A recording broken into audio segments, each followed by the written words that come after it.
getting Isekai for the second time, gets reincarnated, and decides to live a low-key life.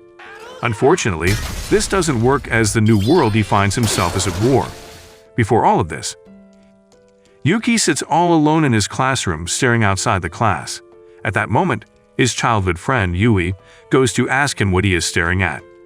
Yuki, who is uninterested, tells her he knows she would spark a rumor if she continues to interact with him in the class. Hearing this, Yui tells him she does not care as she touches his hair, and tells him that he looks gloomy with the way one of his eyes is covered due to his overgrown hair. She offers to help him cut his hair as usual, but Yuki sighs, realizing that he would not be able to get rid of her easily. Yui also adds that she believes that Yuki would always be the person she had known right from their childhood. Then Yuki tells her that he would allow her to help him to cut his hair, and she promises to make him look cool. Yuki looks outside through the window and begins to wonder how the other world is doing, and just in time, a sudden thunder strikes, and all of the students become scared. Yuki begins to wonder what is happening. Then the students suddenly sees a huge pattern on the floor in the classroom, and this pattern begins to shine a huge ray of light as it spreads across the classroom. Holy Jesus! What is that? But Yuki smiles and questions himself as he believes she had seen something like that happen before. All the students in the classroom realizes that they are in a huge field, and they all begins to question why and how they got to the place, but Yuki looks around, and he tells himself that he knew it. Then Yuki becomes scared, and as she is about to ask Yuki why he is smiling, the students suddenly hear some loud noises. The students becomes more shocked when they see some huge monsters in armors coming towards them, but some of the students think it is a movie shoot as they could not believe their eyes. Yuki recognizes the monsters as he says it out loud, that the monsters are using some sort of magical powers. Then the other students begins to run, and when Yuki notices that Yuki is not running and a monster is heading towards him, she immediately runs to meet him and hugs him so as to protect him from getting hit. Yuki, who is getting entertained, begins to smile, and when the monster tries to hit him and Yui, he uses the tip of his finger to push the monster away with a great impact. Yui becomes surprised, but Yuki tells her that they have to leave the scene, but while running towards where the other students are, Yui calls out to Yuki, and she tells him to look at what is happening in the front. When Yuki checks, the students suddenly sees a huge army coming towards them to defeat the monsters, but while watching, Yuki wonders why the war had not ended, but he suddenly sees that the monsters are controlled by a magical power sealed with a curse. A lady who is among the army calls out to Yui, and she explains that the battlefield is dangerous for them, so they would have to leave for the city. The lady adds that the Royal Knights would look after them, but another member of the Royal Knights comes to meet the lady and he tells her that they have to fight the monsters. Yuki smiles and he immediately tells Yui that they have to run away from the field. The students get to the palace, and while they are being addressed by the king, they all realize that the name of the kingdom is Destinia. The king thanks them as foreign heroes for coming in their time of emergency, as the kingdom is invaded by demons. Then he adds that the war had happened 5 years before, but they were rescued by some foreign hero. The students become surprised as they hear the king referring to them as heroes. Then the princess of Destinia addresses them as she pleads with them not to be confused. She adds that a hero had helped them to stop the war 5 years back, but the war had begun again, and the kingdom would not see their arrival as a coincidence. She asks them if they would be willing to help, and the students begins to think about the other options they have, but when they all see that they do not have any other choice than to go away from the castle and be killed by the demons. Soon, the students agree one after the other, and the princess tells them to retire to the rooms prepared for them for the meantime before they all begin their training. The students murmur and leave as they all have questions regarding all that had happened, but Yui sees Yuki, and when he sees that she is scared, he assures her that he would make sure he protects her from whatever danger close to her. The following day, the students are trained in some combat sessions and how to wield swords by practicing with a wooden sword. The top knights of the royal army trains them in magic as well, but when the students think they are unable to use magic, Yui suddenly does a fire magic, and she becomes very excited but unknown to her.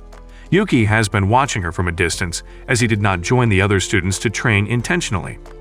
He becomes proud of Yui as he tells himself excitedly that Yuki has some potential, but when Yuki leaves, he suddenly sees a lady who is among the knights of the royal army. He recognizes her and calls her name, Elka, but she immediately corrects him that they are going to war, and it would be unprofessional if he calls her like that as she is a senior knight.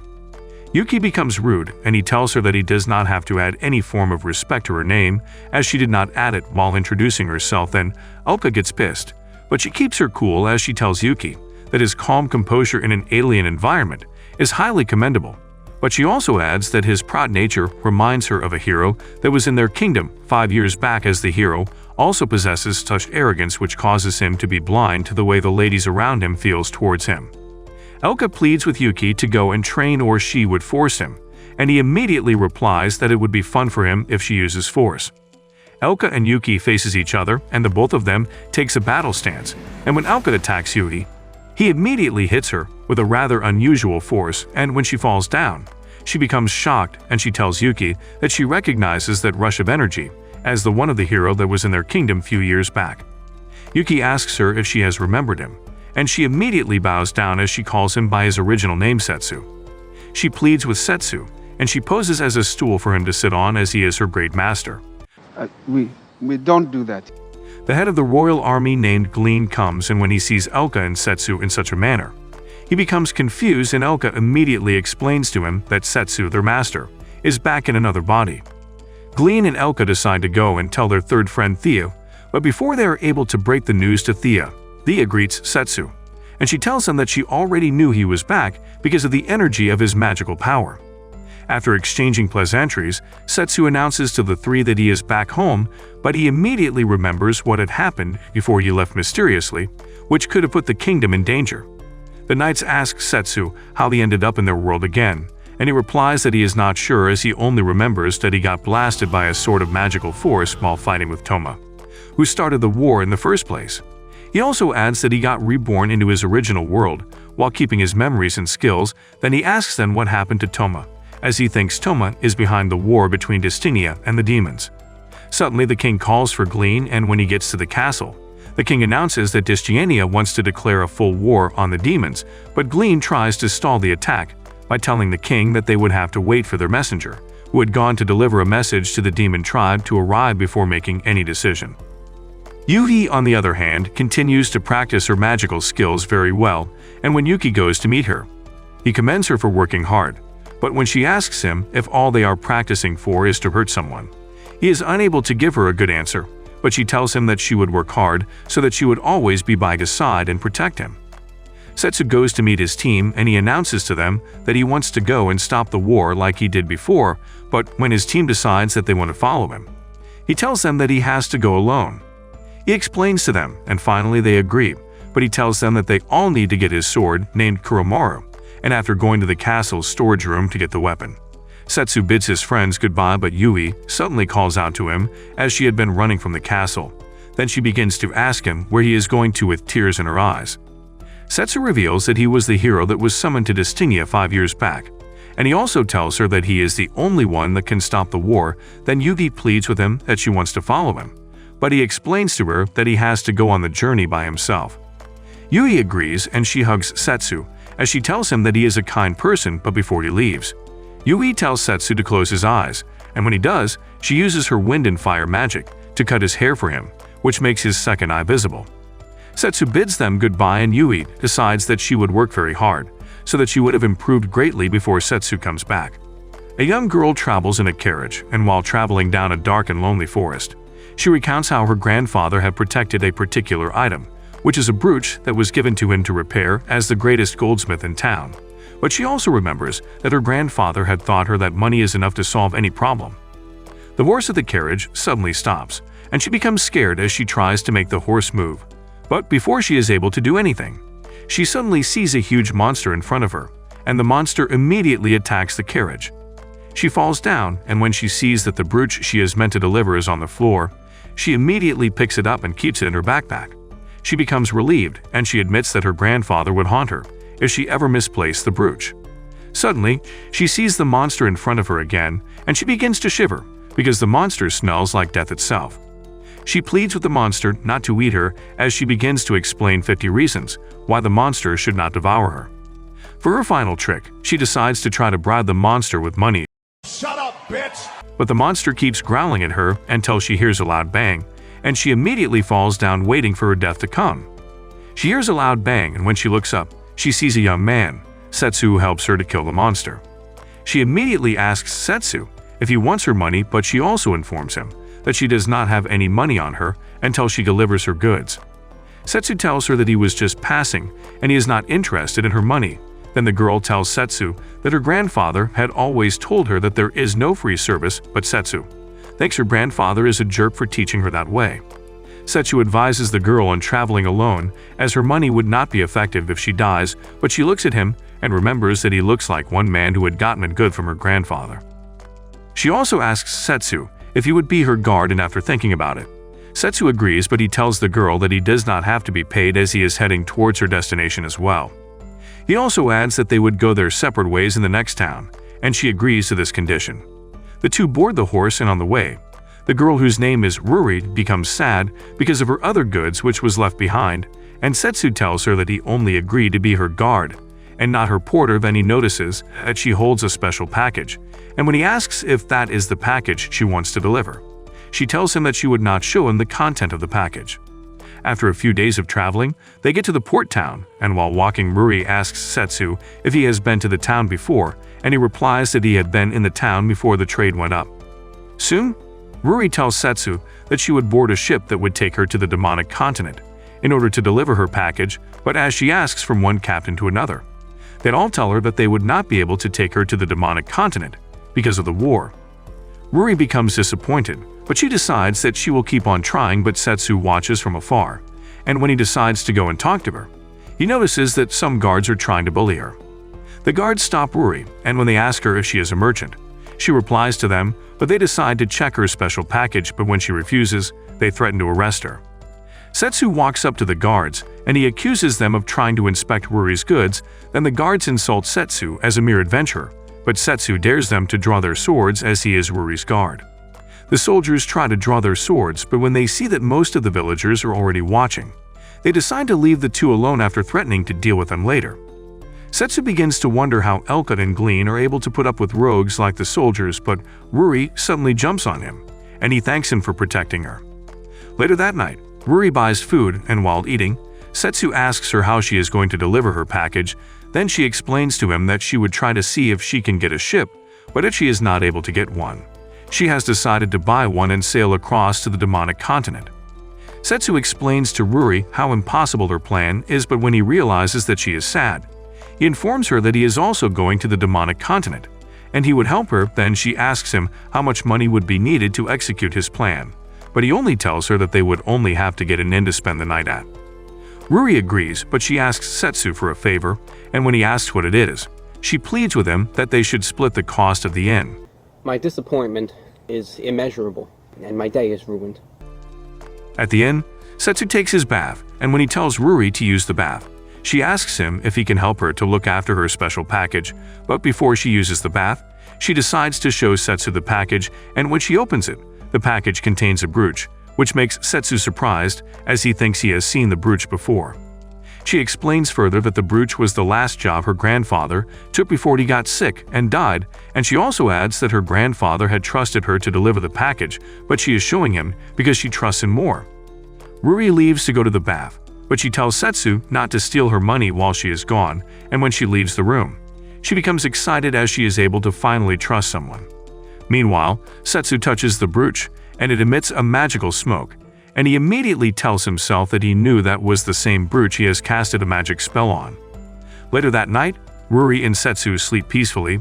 Then Setsu hears a loud bang, and he immediately knows that it is the soldiers from the afternoon, and he wakes up, takes his sword, and prepares to fight them. The soldiers ask the innkeeper for Setsu's rooms. When they are told, they barge into the room, and Ruri suddenly wakes up as she begins to tremble for fear.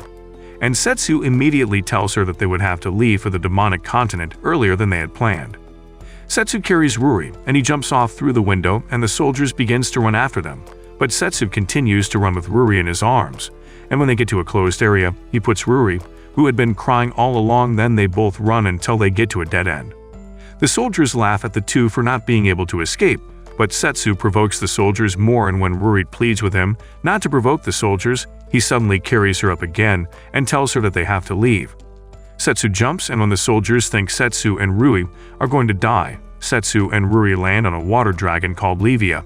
Then he begs Levia to take them to the demon continent, as he would explain later. The soldiers watch in awe, and they all decide not to report anything as they would sound dumb. On getting to their destination, Livia battles a huge squid and Setsu begins to watch the show and he cheers on, but Livia yells at him to help her instead of spectating. Livia defeats the squid and changes into her human body, then Setsu introduces her to Ruri as the god of the ocean and his good friend. Ruri becomes thrilled as she is able to meet the legendary Livia, but Livia exchanged pleasantries with Ruri. But after that, she yells at Setsu for not helping her to fight the squid. Setsu tells her that he was being entertained as it has been a long time since he witnessed such, but Livia recounts that he had abandoned her for 5 years only for him to come back and use her as a means of transportation. Ruri interrupts their banters, and she asks them what they are going to do with the huge squid as they are not supposed to leave it there, but Livia tells her that Setsu would take care of it. Later, Setsu uses some parts of the squid to make his infamous squid rings, and when Ruri tries it, she becomes surprised as they taste good. Livia explains the routes to the Demon Lord's castle, and when Ruri hears, she becomes aware of where she is supposed to take her package to. Setsu also tells Ruri that he has some business with the recipient of the package, then Livia notices that Ruri is not aware of who the Demon Lord is. Livia immediately explains to Ruri that her package is supposed to be delivered to Evilbarrow, which is where the Demon Lord's castle is, and the Demon Lord, who is the owner of the brooch, is named Disastal. Livia adds that they would have to go on foot as she had done her part in transporting them, and she begins to go, but Setsu asks her if she is going to follow him to see Disastal, and she immediately yells at him that she kept her promise to maintain peace on the seas only for him to come back after 5 years and talk to her anyhow. As Setsu tries to explain that a lot had happened since he left, some little demo children go to meet Setsu, and they ask him why he is quarreling with his lover, as he is supposed to apologize for whatever he had done. In order to send the kids away, Setsu dips some squid rings in their mouth, and he sends them away, but after tasting the squid rings, the children become excited and begin to leap for joy as they beg Setsu to help them make more for their parents. Livia cheers for the children, and she tells Setsu that they should take the remaining squid to the village nearby in order to share it for them, as they cannot finish it alone. Setsu carries the huge squid and takes it into the village, while the children sing and cheer behind him. However, the village heads all sit, and they begin to lament about how the huge squid would not let them fish, and because of the war, the merchants have stopped moving their goods to the demonic continent. They begin to think about what they can do to defeat the squid, but Setsu interrupts them and asks if he can place his squid in the village to cook, but the elders all become shocked as they all wonder how the squid came into the village as food for them. Later that night, the villagers marry as they are all excited to have food, and their major challenge has been conquered. The villagers place Livia on a high podium, and they thank her for saving them, while Setsu and Ruri play the role of the cook and attendant in serving the villagers, who watch in awe as Setsu uses his skills to slice the huge squid. By the outskirts of the town, the Demon Lord's personal guard, Vlad, looks at the town and thinks the town is being attacked by humans. Then he rushes to the village to save them from any possible danger. Meanwhile, Ruri calls Livia for a chat after the whining and dining in the village, and when she asks Livia how she met Setsu, Livia tells Ruri that she had fought with Setsu, who tried to go across her ocean without permission. Then she adds that Setsu defeated her, and they became friends, but she lies about the fact that she had gone on a rampage due to the war, and Setsu silenced her with just one punch. Ruri becomes fascinated, but Livia asks her if she did not know that Setsu was the famous hero in Destinia. Ruri becomes shocked as she is not aware that Setsu is the same hero she had heard about, but she begins to yell as she had told the almighty hero to be her guard, but Livia laughs at her and tells her that Setsu would not talk about himself unless he was prompted to do so. Livia shows how angry she is towards Setsu again, but she suddenly looks at him, and she tells Ruri that she was waiting for him to return. Then Vlad suddenly yells as he runs into the town to supposedly save them. The villagers look at Vlad, and they wonder what is going on in his head, but later they invite him to join them and have Setsu's squid rings, and a few hours later, Setsu is able to prepare and give the squid rings to the villagers. Later, Vlad apologizes to Livia for barging into the town, but he tells her that he is surprised to see her in the town in her human form. Setsu also joins them, and Vlad immediately recognizes Setsu as the missing hero. Then he pleads with Livia and Setsu to save the Demon Lord. Vlad begins to explain that the Demon Lord is being asked to marry a human called Terran Sneeder, and the human has brought a cursed necklace for enslavement instead of a ring, and the curse is so powerful that the demon lord is unable to resist it.